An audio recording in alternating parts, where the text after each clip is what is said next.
2025-26 मध्ये अनेक big budget चित्रपट प्रदर्शित होण्याच्या वाटेवर आहेत. त्यात छावा, सिकंदर यांची देखील नावं होती. छावाने तर बॉक्स ऑफिसवर चांगलाच गल्ला कमवला, तर सिकंदर फ्लॉप चित्रपटांच्या यादीत समाविष्ट झाला. पण आता पुढील 15 दिवसांत असे कोणते चित्रपट आहेत जे प्रदर्शित होण्याच्या वाटेवर आहेत आणि प्रेक्षक त्याची आतुरतेने वाट पाहत आहेत? जाणून घेऊया या व्हिडिओच्या माध्यमातून. नंबर 1. 18 एप्रिलला अक्षय कुमारच्या केसरी 2 ची जोरदार चर्चा सुरू आहे.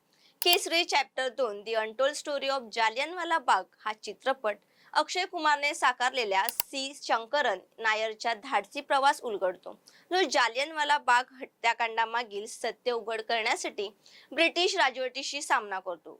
करण सिंग त्यागी दिग्दर्शित या चित्रपटात आर माधवन आणि अनन्या पांडे देखील महत्त्वपूर्ण भूमिकांमध्ये आहेत. नंबर 2. जान्हवी कपूर, वरुण धवन यांचा सनी संस्कारी की तुलसी कुमारी हा चित्रपट प्रेमकथेवर आधारित असून 18 एप्रिलला प्रेक्षकांच्या भेटीला येणार आहे. नंबर 3. संजय दत्त, सनी सिंग यांचा द भूतनी हा सिद्धांत सचदेव यांनी लिहिलेला आणि दिग्दर्शित बॉलिवूडचा हॉरर चित्रपट त्याच दिवशी प्रदर्शित होणार आहे.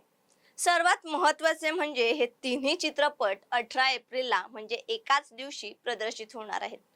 18 एप्रिल पासून पुढील सलग 3 दिवस सुट्टी असल्यामुळे या तिन्ही चित्रपटांना बॉक्स ऑफिसवर चांगलाच फायदा होईल. 25 एप्रिलला इम्रान हाशमी, सई तामणकर यांचा बहुप्रतीक्षित ग्राउंड झिरो हा चित्रपट प्रेक्षकांच्या भेटीला येणार आहे. टायगर 3 मध्ये दहशतवाद्याची भूमिका साकारल्यानंतर ग्राउंड झिरो मध्ये इम्रान हाशमी एका सैनिकाची भूमिका साकारणार आहे. तर 1 मेला अजय देवगण, वाणी कपूर, रितेश देशमुख यांचा रेड 2 हा ॲक्शन थ्रिलर क्राईम चित्रपटाकडून देखील प्रेक्षकांना बऱ्याच अपेक्षा आहेत. आता यातील कोणत्या चित्रपटाची तुम्ही वाट पाहतात आणि कधी पाहायला जाताय आम्हाला कमेंट्स करून नक्की सांगा.